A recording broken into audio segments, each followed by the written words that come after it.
Hello, नमस्कार। इस online class में आपका हार्दिक स्वागत।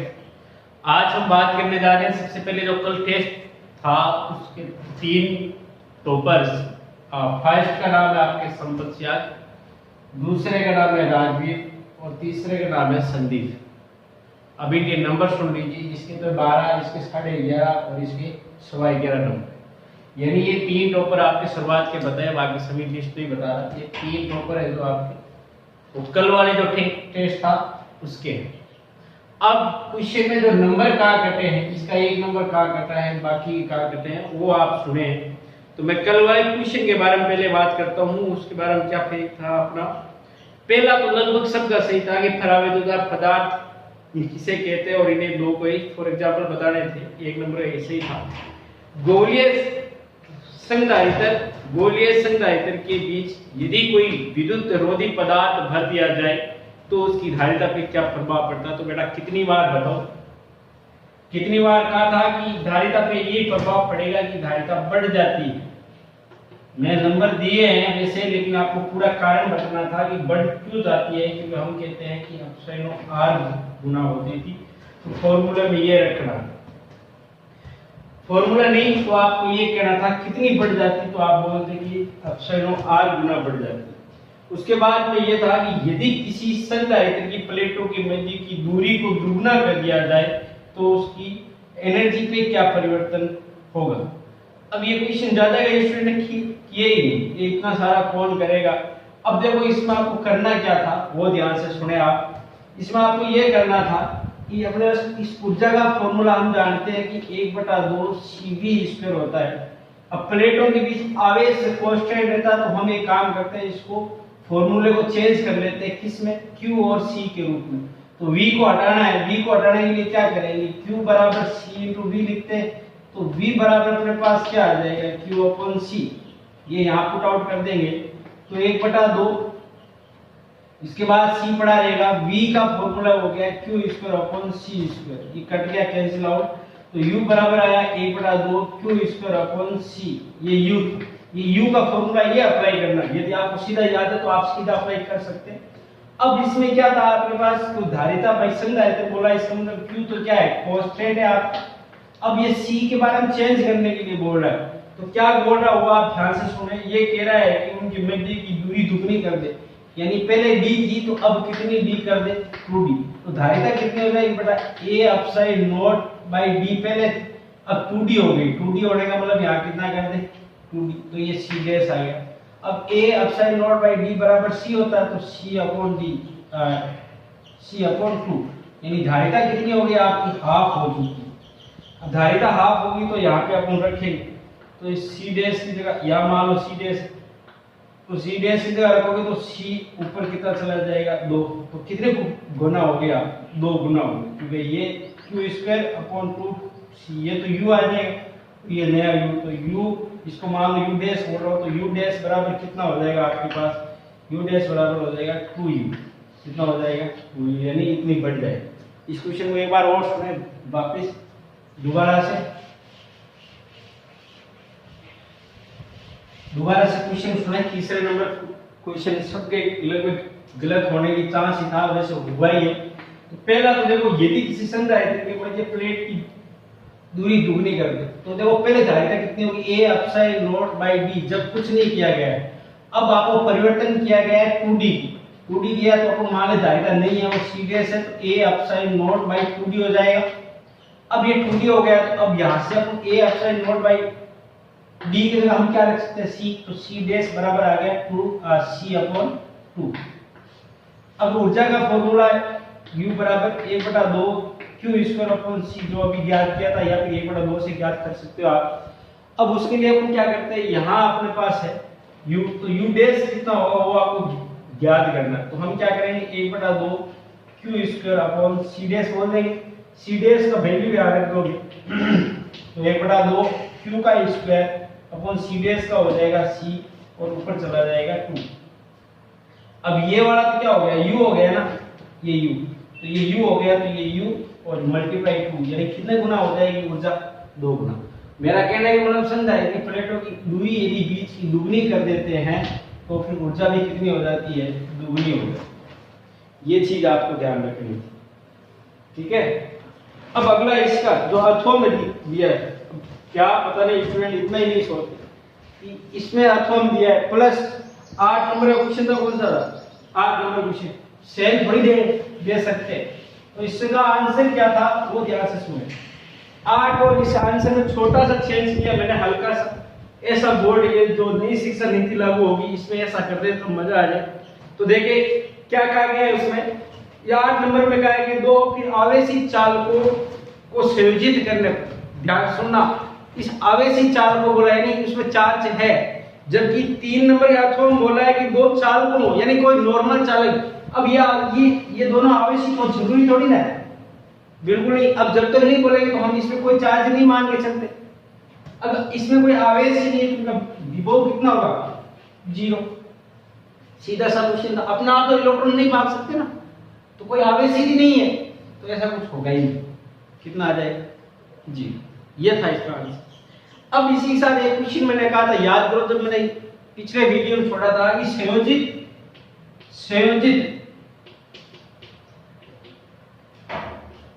आवेशित चालकों का क्रम क्या है, तो कहीं ने श्रेणी क्रम कहा था, कहीं समांतर, तो उसका सही आंसर है समांतर क्रम संयोजन।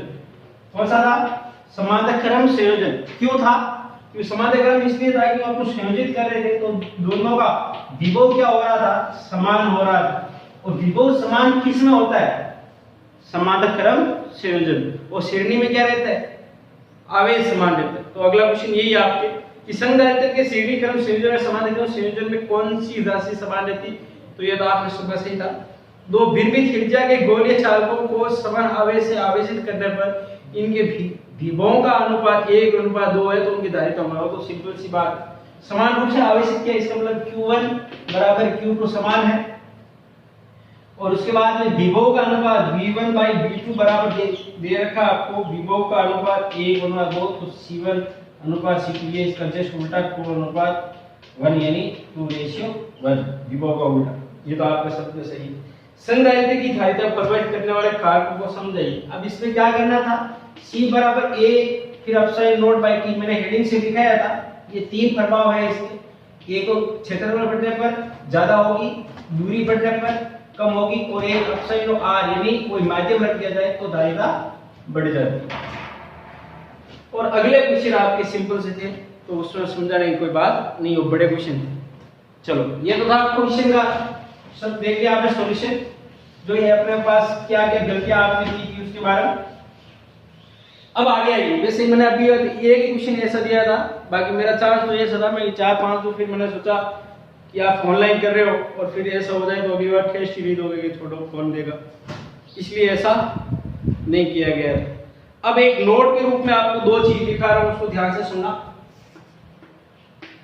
नोट दिखा रहा हूं 2 जो कि बहुत ज्यादा आपके आगे काम आएंगे, न्यूमेरिकल में है विशेषता। तो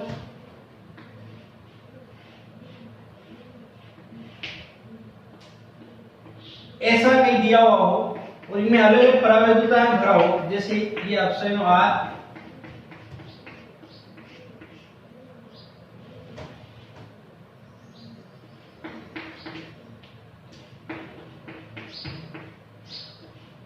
ऐसा, या फिर क्या दे सकता है वो आपसे,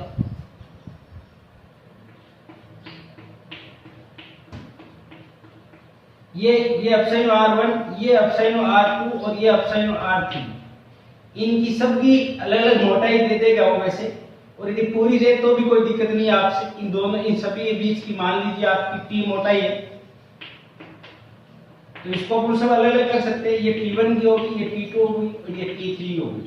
एक तो ऐसा दे सकता है, दूसरा आपसे इस प्रकार से भी दे सकता है बेटा, वो भी आप ध्यान रखेंगे ऐसे।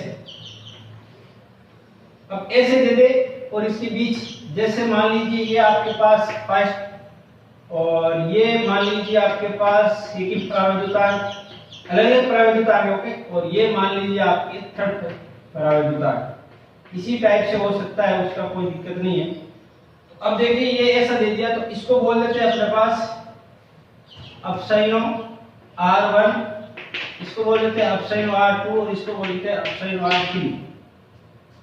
अब देखिए इसमें आपको करना क्या क्या है वो ध्यान से सुने आप। अब यहाँ आप देखें तो देखो ये प्लेटें हैं, ये प्लेटें पूरी पूरी रेडी।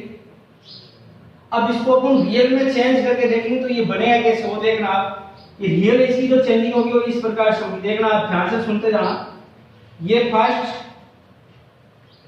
फिर ये सेकेंड, फिर ये थर्ड। थोड़ा ऊपर बढ़ा देता हूं आपके, ये फर्स्ट, ये सेकेंड और ये थर्ड।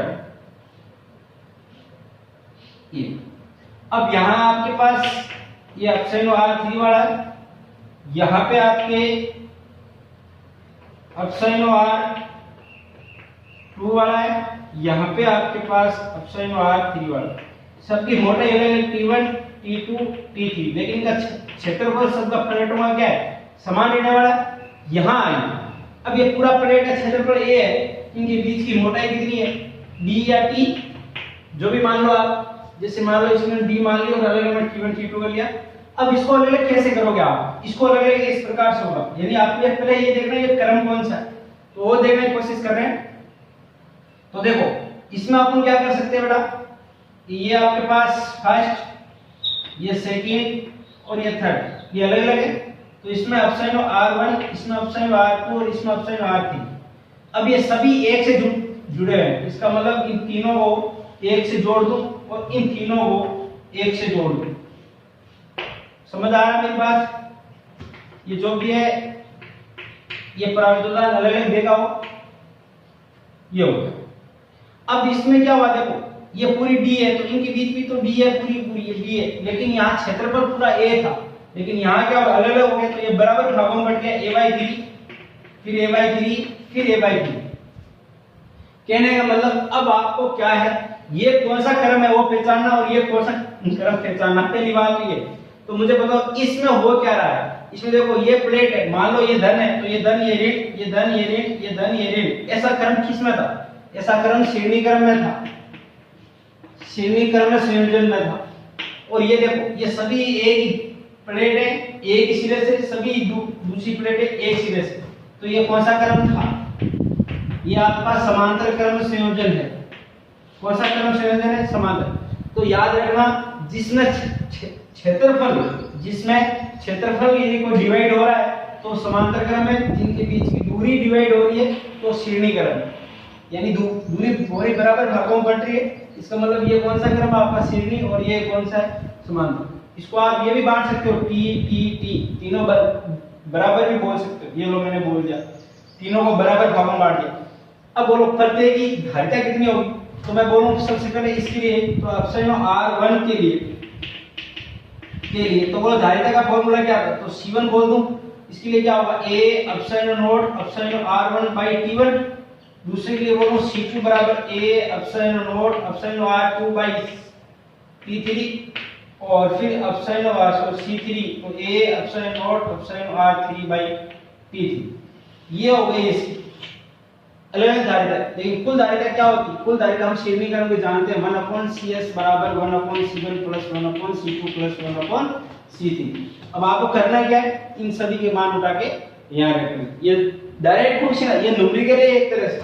आपने क्या किया, इसकी धारिता निकाली, तो अपने पास T1 T2 T3 पता था, फॉर्मूला हम जानते हैं जब कोई प्राविधान मैजिक भरा हो तो किस हिसाब से करते हैं। अब देखो इसका क्या है, अब इसकी धारिता देखो, मैं इसकी निकाल रहा हूं मैं C1, तो C1 बराबर कितना आएगा आप बताना।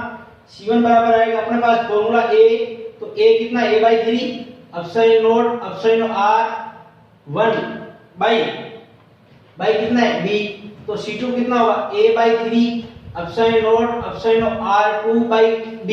C3 कितना होगा A/3 epsilon naught epsilon r3 by D। ये तीनों आ गए C1 C2 और C3। तो ये क्रम कौन सा है, समांतर। तो इसके लिए कितनी होगी, Cp बराबर C1 plus C2 plus C3। ये फॉर्मूला, ये सभी C1 C2 के मान रख दोगे और यहाँ पे 1/, में इनके मान रख दो। तो कुल मिला के इसमें मैं क्या बताना चाहता हूँ वो ध्यान से सुने कि अपने एक तो श्रेणी क्रम संयोजन और एक समांतर क्रम संयोजन था। इनमें आपको ये पहचानना कि ये कौन सा क्रम इस प्रकार से दे रखा है बीच बीच में, तो आप इस पर क्या दूरी हाफ होती जाएगी, या मान लो एक 1/3 होती जाएगी और यहाँ क्षेत्रफल डिवाइड होगा क्योंकि ये सभी एक प्लेट भी, ये सभी एक से जुड़ी हुई, इसलिए ये अपने पास कौन सा हो जाएगा, समांतर और ये सीधी। यानी इनको पहचानना है आपको कि कौन सा क्रम, फिर तो आप सब कर लोगे, क्योंकि अलग अलग धारिता तो आपको सबको निकालनी आती है। आगे देखें,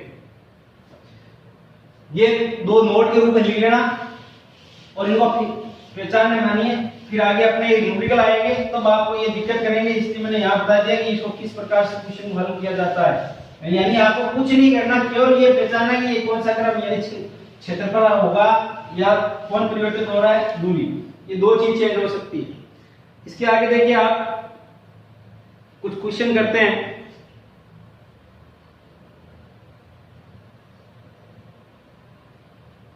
हाँ, पाठ्य अपना है पुस्तक है, वो क्वेश्चन, पहला क्वेश्चन देखिए, उसमें किसी गोलीय, आपको स्क्रीन पे दिखाई दे रहा होगा, किसी गोलीय छाले की धारिता का मान समानुपाती होता है। गोलीय छाले की धारिता अपन जानते हैं कि C बराबर 4 पाई एप्सिलॉन नॉट r, तो बोलो किसके समानुपाती होता है, C समानुपाती r, पहला आंसर। फिर बोले दिए गए चित्र के अनुसार A B के बीच तुल्य धारिता क्या कीजिए। देखो चित्र आपको दिखाई दे रहा होगा, इस हिसाब से इस प्रकार के क्वेश्चन बोर्ड में कई बार आते हैं और ये 10 लेवल के हैं, वैसे ज्यादा हार्ड नहीं है, लेकिन इसका बड़ा क्वेश्चन बने तब वो बड़ी लेवल का माना जाएगा। तो इस प्रकार क्वेश्चन के होते कैसे, तो ये 3 माइक्रोफैरड और ये 6 माइक्रोफैरड और ये 4 माइक्रोफैरड और उसके बाद में 4 माइक्रोफैरड। अब अपन को क्या करना है, इनके बीच की तुल्य धारिता निकालनी है। तो देखो ये तो बहुत इजी क्वेश्चन है, इसलिए मैंने शुरुआत से ले गया इसको। तो देखो 3 और 6 ये दोनों एक ही जुड़े हैं। देखो ये मान लो प्लस ये माइनस, ये प्लस ये माइनस, तो ये कौन से क्रम में हो गए, श्रेणी में, सीरीज में हो गए, और ये भी किस में हो गए, सीरीज में। तो देखो इनकी दोनों तुल्य धारिता मान लो C1 है, इन दोनों की मान लो C2। अगला डायग्राम क्या बनेगा वो देखना आप, इनका तुल्य डायग्राम क्या बनेगा, सही है, तो ये सीधा हो गया, दोनों की तुल्य धारिता आगे मान लो C1 और इन दोनों तुल्य आगे C2 और ये अगला डायग्राम। अब ये कौन से क्रम हो गए, अब ये समांतर क्रम हो गए। तो देखो इनके बीच पहले दोनों फॉर्मूला लगाओ, तो 1/C1 बराबर क्या आएगा, 1/3 1/6, यहां से आ जाएगा अपने पास C1 और यहां से C2 कितना आएगा, तो 1/C2 बराबर कितना आएगा अपने पास 1/4 1/4। तो ये सीधा, अब इसको कैलकुलेशन कर लो आप, तो ये कितना हो गया अपने पास, तो इसको सीधा फॉर्मूला ना पड़ा, C2 बराबर यानी सॉरी C1 बराबर, ये दोनों गुणा हो जाएंगे, 18 ऊपर चला जाएगा, इन दोनों का योग नीचे आ जाएगा, यानी कितना हो गया आपकी 9, यानी ये 2 माइक्रोफैरड यहाँ से आ गई और यहाँ से अपने पास ये दोनों ऊपर चले जाएंगे, यानी इनका जो एलसीएम है वो 4 आ गया और ऊपर आ गया 2, तो 4/2, यानी C2 बराबर आ गई 2 माइक्रोफैरड। तो ये 2 और ये 2, तो ये भी 2 माइक्रोफैरड, ये भी 2 माइक्रोफैरड। अब ये कौन से क्रम समांतर में, तो समांतर तुल्य कितनी होगी, तो P या फिर AB बोल दें तुल्य, AB कितनी आएगी, C1 प्लस C2, यानी 2 माइक्रोफैरड प्लस 2 माइक्रोफैरड यानी 4 माइक्रोफैरड। ये तो बहुत इजी क्वेश्चन था। इसी के साथ आगे देखना,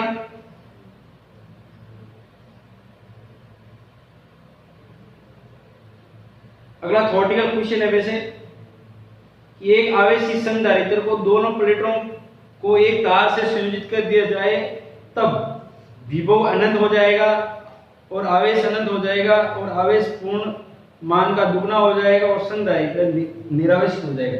ये तो निरावेशित होगा, एक आवेशित संधारित्र की दोनों प्लेट, यानी ये दोनों प्लेट इनको किसी तार से जोड़ दे, तो बेटा बोलो जितना यहाँ धन है उतना यहाँ ऋण है, जितना धन है तो ये तार आपस में ये ऋण यहाँ आ जाएंगे और इनको क्या कर देंगे, निरस्त, यहाँ से आएंगे तो यहाँ निरस्त हो जाएंगे, तो कुल आवेश कितना हो जाएगा, 0, निरावेशित हो जाएगा। अगला क्वेश्चन अच्छा है वो देखें आप, अगला क्वेश्चन को करते हैं। अगले क्वेश्चन को ध्यान से सुनना और इसका जो डायग्राम है उसको बना के देखना 2 बार, रफ कॉपी कम से कम, तब जाके ऐसे ही होगा। तो स्क्रीन पे आपको दिखाई दे रहा होगा क्वेश्चन, तो उसको देखें। मैं यहाँ से पहले इसको बना रहा हूँ प्रॉपर, ये A यहाँ के बीच के सिरे में 5 माइक्रोफैरड और उसके बाद में यहाँ से आपके पास 5 माइक्रोफैरड, उसके बाद में यहाँ है आपके 5 माइक्रोफैरड और उसके बाद में यहाँ है 5 माइक्रोफेरेड, और इसके बाद में यहाँ चलते चलते हैं तो यहाँ है 5 माइक्रोफेरेड, और ये यहाँ से यहाँ आ गया आपके पास, और इसके बाद में ये दोनों मिलते हुए ये यहाँ मिल गया, और उसके बाद ये 5 माइक्रोफेरेड का अलग मिल गया, और ये बी सिरा। अब ए और बी के बीच आपको धारिता ज्ञात करनी। अब देखें इस प्रकार के क्वेश्चन को किस हिसाब से हल करते हैं उसको ध्यान से सुने। अब आपको करना क्या है, ये और बी दो ही पॉइंट दे रखे हैं, अब इनमें जहां ये सिरे मिलते हैं, जो सिरे मिलते हैं पॉइंट, उनको आप कोई कोई बिंदु मान लें। जैसे मान लो इसको मान लिया मैंने P, इसको मान लिया Q, इसको मान लिया R, इसको मान लिया S। ठीक है, अब ये बिंदु जो माने हैं उनको आप यहाँ पे अंकित कर दें। जैसे मान लो ये P, ये Q, ये R और ये S, इस हिसाब से अंकित करना है। ऐसे जहां डिजाइन दिखे तो इस हिसाब से करना है। अब देखो P और इस R के बीच कितना धारित आएगा, तो P और R के बीच कितना है 5, तो ये यहाँ 5, सभी 5 के, तो मैं नहीं लिख रहा, तो यहाँ के बीच 5। फिर P और Q के बीच कितना है 5, P और Q के बीच में भी 5। फिर Q और R के बीच, तो Q और R के बीच ये शाखा है, तो यहाँ कितना आएगा 5 माइक्रो, यहाँ 5 माइक्रो और यहाँ 5 माइक्रो।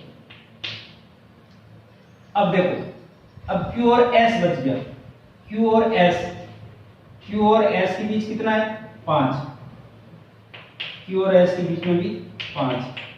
फिर बोला R और S इसके बीच में भी कितना है 5, और S और आगे B और P A इधर, तो यहाँ कितना है आपके पास, यहाँ पे है 5 माइक्रो। अब इस क्वेश्चन को सुनना, ये पॉइंट बी। अब ये क्वेश्चन क्या है, वैसे अगले चैप्टर में आएगा, लेकिन फिर भी इसको सुन लीजिए। ऐसा क्वेश्चन आए तो आपको क्या करना है भैया, वो ध्यान से सुने कि अब ये दो और ये दो, यदि ये दोनों बराबर हो तो अब ये शाखा कोई काम की नहीं होगी। इसको बोलते हैं वीट, आगे आएगा वैसे, और स्टोन, वीट स्टोन सेतु या ब्रिज, वीट स्टोन सेतु या ब्रिज। इसकी जो एक संतुलन की अवस्था होती है वो क्या होती है, ये बाई ये, यानी P बाई Q। वैसे मान लो इसको वैसे बोलते हैं P, इसको Q, इसको R और इसको S, ऐसा। ठीक है, लेकिन वो बोलना कोई जरूरी नहीं है आपको। जैसे इसको बोल दिया C1, इसको बोल दिया C2, इसको बोल दिया C3 और इसको बोल दिया C4। तो होता क्या है कि C1 बाई C2 बराबर C3 बाई C4। ये आपको इसको रेशियो करना है, यानी 5/5 बराबर 5/5, ये आ रहा बराबर। यदि ऐसा आए, यानी इनका अनुपात इनके अनुपात के बराबर आए, तो आपको हमेशा के लिए ये शाखा नहीं माननी। क्यों नहीं माननी बेटा, क्योंकि इसका अगले चैप्टर में आएगा फंडामेंटल, लेकिन अभी सुन लीजिए कि होता है क्या है कि यदि इनका प्रतिरोध या धारिता होती बराबर होती तो इस शाखा में से कोई धारा नहीं मिलती। अब इस शाखा में से कोई करंट नहीं मिलता तो यह शाखा अपने कोई काम की नहीं होती, उसे कहा जाता है संतुलन की अवस्था। क्या कहा जाता है, संतुलन की अवस्था, इसलिए यह शाखा कोई काम की नहीं। अब अपन को इसकी तुल्य निकालनी, यानी आप इसकी निकालो चाहे इसकी निकालो, बराबर आने वाली। तो अब बोलो ये दोनों एक ही तार से जुड़े हुए हैं या नहीं, बिल्कुल जुड़े हुए हैं। तो ये दोनों किस क्रम में हो गए, ये श्रेणी में हो गए। ये दोनों किस में जुड़े हुए हैं सर, ये दोनों श्रेणी में जुड़े हुए। फिर बताओ इन दोनों से बनने वाला किस क्रम में होगा, तो देखा डायग्राम ना हो, यहाँ ए पड़ा आपके पास, ये इन दोनों की तुल्य आ गई, ये इन दोनों की तुल्य आ गई, और ये आगे ये 5 का बच गया, ये 5। इसको मान लो CS1 और इसको मान लिया CS2, यानी ये दोनों श्रेणी। अब बोलो ये दोनों किस क्रम में हो गए, समांतर। फिर इन दोनों का समांतर, फिर इसके साथ बोलो किस में होगा, श्रेणी। यानी इन दोनों निकाल लो, निकालने के बाद इसके साथ फिर वापस क्या करना है, श्रेणी करो। हाँ, ये दोनों समांतर, फिर वापस किस में करना है, श्रेणी क्रम में। तो इसके लिए क्या तुल्य आएगी, वो मैं सीधा लिख देता हूँ, 1/CP। दोनों किस में, हाँ समांतर। तो बोलो CP बराबर कितना आएगा, CS1 प्लस CS2, ये दोनों आ जाएगा CP, यानी इन दोनों का तुल्य आ जाएगा। और वो दो CP आएगा, वो इसके साथ किस क्रम में होगा, 5 के साथ समांतर, श्रेणी क्रम में।